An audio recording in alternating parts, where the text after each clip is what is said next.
नमस्कार दोस्तों, मैं अमृता फिर से आपके सामने हाजिर हूँ। हमने कल पाठ 20 लक्ष्य भेद पढ़ा था। उसके अभ्यास और प्रश्नोत्तरी रह गए थे, जो हम आज की वीडियो में देखेंगे। आशा आप सब लोगों को अच्छा लगा होगा। जिन्होंने मेरा चैनल सब्सक्राइब किया है उनको बहुत बहुत धन्यवाद। प्लीज़ मेरा वीडियो देखें और आगे शेयर करें और नोटिफिकेशन ऑन ही रखें। तो आइए आज की वीडियो शुरू करते हैं। अभ्यास और प्रश्नोत्तरी पाठ 20 लक्ष्य भेद। पहला है, लेखक के अनुसार लक्ष्य भेद का मूल मंत्र क्या है और क्यों?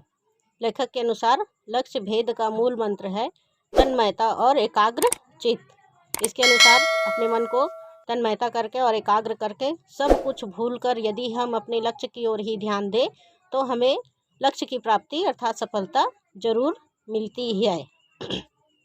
दूसरा है, किसी भी लक्ष्य की प्राप्ति में तन्मयता की क्या भूमिका है?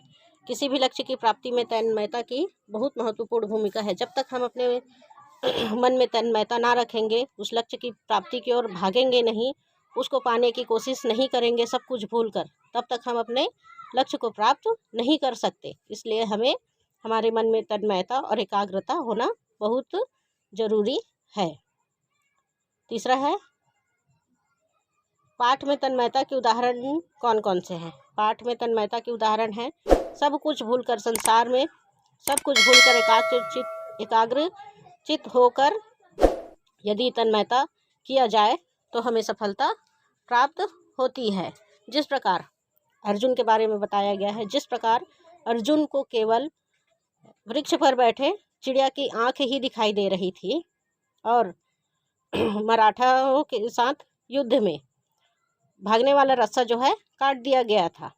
इसके अनुसार तन्मयता आई और उन्होंने विजय प्राप्त कर लिया और अर्जुन केवल तन्मयता के कारण ही चिड़िया की आंख दिखाई दी और उसका निशाना साध पाया। चौथा है, प्रसिद्ध धनुर्धर अर्जुन के लक्ष्य भेद से संबंधित कौन सी कथा है? प्रसिद्ध धनुर्धर अर्जुन के लक्ष्य भेद से संबंधित इसमें यह कथा दिया गया है कि जब गुरु द्रोणाचार्य सबको शिक्षा दे लिए, उसके बाद परीक्षा का आयोजन किए, तब सभी से पूछते हैं कि तुम्हें क्या दिखाई देता है? किसी ने कहा मुझे पेड़ की डंगाल, तोता, उसका चोंच और आँख दिखाई दे रही है। तो ऐसे करके किसी ने कुछ उत्तर दिया। किंतु धनुर्धर अर्जुन से जब पूछा गया कि तुम्हें क्या दिखाई दे रहा है, तो उसने एक ही चीज़ कहा कि मुझे चिड़िया की आँख दिखाई दे रही है। अगला है, सिंहगढ़ के किले को मराठे कैसे जीत पाए? सिंहगढ़ के किले में जब युद्ध हुआ तो तानाजी जो हैं मारे गए थे। उनके मारे जाने के बाद बाकी लोग जो थे वह भागने के लिए जिस रास्ते से ऊपर आए थे उसी से नीचे जाने की तैयारी कर रहे थे। इतने में तानाजी के भाई आए और रस्सा काट दिया और उनको चिल्लाते हुए बोले कि कहाँ भाग रहे हो, मैंने रस्सा काट दिया है। जब उन्होंने देखा कि अब भागने का कोई उपाय हमारे पास नहीं है, तो वे एकजुट होकर लड़ने लगे और जीत गए।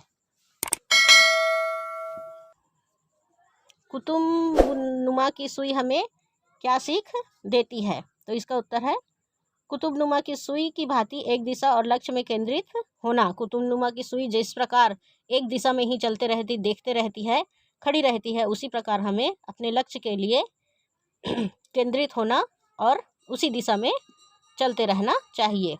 अगला है, संसार में काम करने वाले कैसे कैसे लोग हैं? तो इसका उत्तर है, संसार में काम करने वाले बहुत हैं। कई लोग ऐसे हैं जो काम को बोझ समझकर करते हैं, कई लोग अधिक हैं और कई लोग ऐसे हैं जो काम के प्रति समर्पित होकर उसमें एकनिष्ठ होकर काम करते हैं, और बहुत लोग थोड़ा काम करते हैं और अधिक लोग ज़्यादा करते हैं। किंतु जो थोड़े लोग करते हैं वही दुनिया अर्थात संसार को हिला देने का काबिल होते हैं।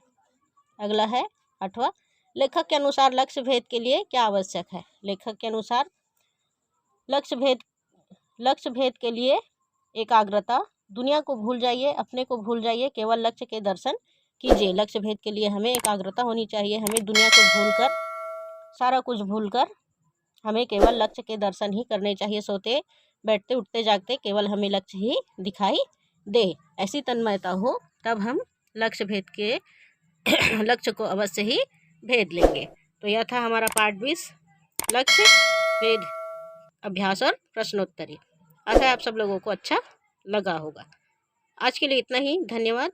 जय हिंद।